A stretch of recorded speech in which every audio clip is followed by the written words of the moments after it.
ఇందిరమ్మ ఇల్లు పేద ప్రజల ఆత్మగౌరవానికి ప్రతీక అని రాష్ట్ర ప్రభుత్వమే పాది శ్రీనివాస్ అన్నారు. గురువారం చందుర్తి మండలం కొత్తపేట గ్రామంలో రాష్ట్ర ప్రభుత్వం అత్యంత ప్రతిష్టాత్మకంగా నిర్మిస్తున్న 13 ఇందిరమ్మ ఇళ్లను రాష్ట్ర ప్రభుత్వమే పాది శ్రీనివాస్ పరిశీలించారు.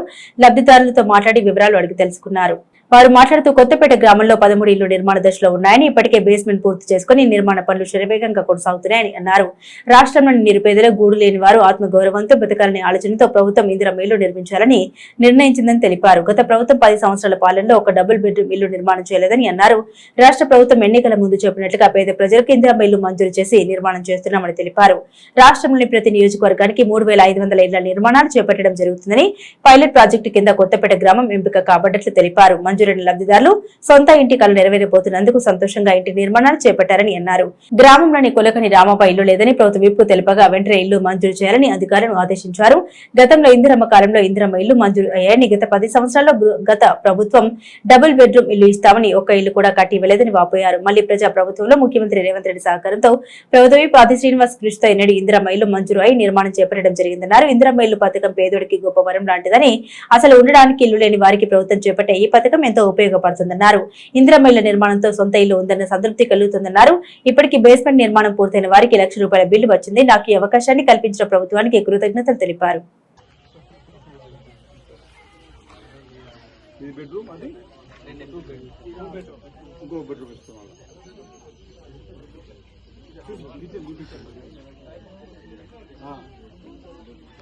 ఏమనిపిస్తుందమ్మా మీకు? గవర్నమెంట్ చెప్పితే ఏమనిపిస్తుంది మీకు?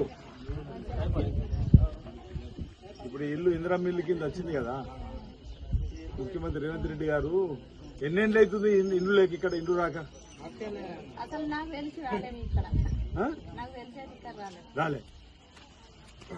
13 వచ్చినాయి. మన కాంగ్రెస్ ప్రభుత్వం వచ్చినాడే మళ్ళీ కాంగ్రెస్ ప్రభుత్వం అప్పుడు వైఎస్ రాజశేఖర రెడ్డి ఉన్నప్పుడు ఇందిరమ్మ ఇల్లు వచ్చినాయి అంటే, మళ్ళీ తెలంగాణ గవర్నమెంట్ 9 ఏళ్ళు చేసినా ఒక ఇల్లు మురుగు రాలేదు. మళ్ళీ ఇప్పుడు మన ఇందిరమ్మ దేవుని ద్వారా మనకు మనే వచ్చింది. అంటే అప్పుడు రాజశేఖర గారు ఇందిరమ్మ ఇల్లు ఇచ్చినప్పుడు అప్పుడు రాలేదు కదా, అప్పుడు వచ్చినట్టు మళ్ళీ నెక్స్ట్ ఇప్పుడే మధ్యలో 9 ఏళ్ళలో ఎప్పుడు రాలేదు. ఎన్ని వచ్చినాయి మీ ఊరికి? అప్పుడు 15 అప్పుడు 11 ఇల్లు. ఇప్పుడు 15. ఎన్ని కడుతుంది ఇప్పటి వరకు? ఎన్ని అయినాయి? ఇప్పుడు కట్టేది 14 కడుతూ. కారణం ఏంటంటే వాళ్ళకి ఆడపిల్లలు ఉన్నారు, మాకు పెళ్లి చేసరికి ఇప్పుడు 17 మందిలో 11 మంది కట్టారు. ఈ విధంగా కడుతూ. ఓకే, రేవంత్ రెడ్డి గారు ఇందిరమ్మ రాజ్యం పేదల కోసం పనిచేస్తుంటే కదమ్మా.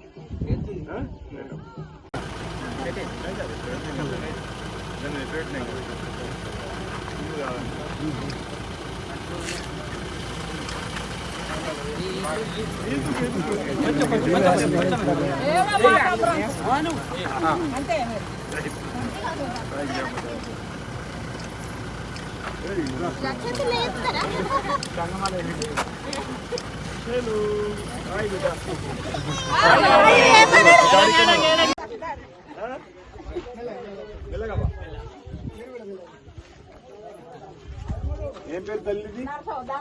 నడుస్తావా? లేదు, ఇందిరమ్మ ఇల్లు ఇస్తామన్నా రేవంత్ రెడ్డి గారు మాట ఇచ్చిండు. ఆ మాట ప్రకారం ఇస్తున్నాం. సంతోషం అమ్మా. మళ్ళా గెలిపించే బాధ్యత ఇది మనం తీసుకున్నాం. తీసుకునేది అట్లా పునాది అయినాక మీ ఖాతాలు నోటి ₹1,00,000 పడ్డాయి కదా. ఇప్పుడు లింటల్ కాగానే మళ్ళీ ₹1,00,000 పడతాయి, అంతేనా?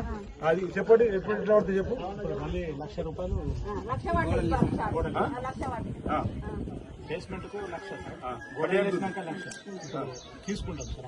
గోడ బ్యాలెన్స్ రాగానే తీసుకుని అడ్వాన్స్ తర్వాత ఎత్తుపడ్డాక 2,00,000 మొత్తం ఫినిషింగ్ ఏది లాట్రిన్ తో సహా అయినాక 1,00,000 మొత్తం 5,00,000 వస్తాయి. 5,00,000 మీ ఖాతాలో పడతాయి.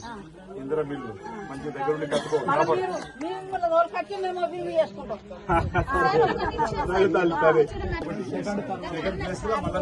సెకండ్ ఫేస్ అప్ తల్లి. ఇప్పుడు అర్థం మంచి చూసుకో, నీకే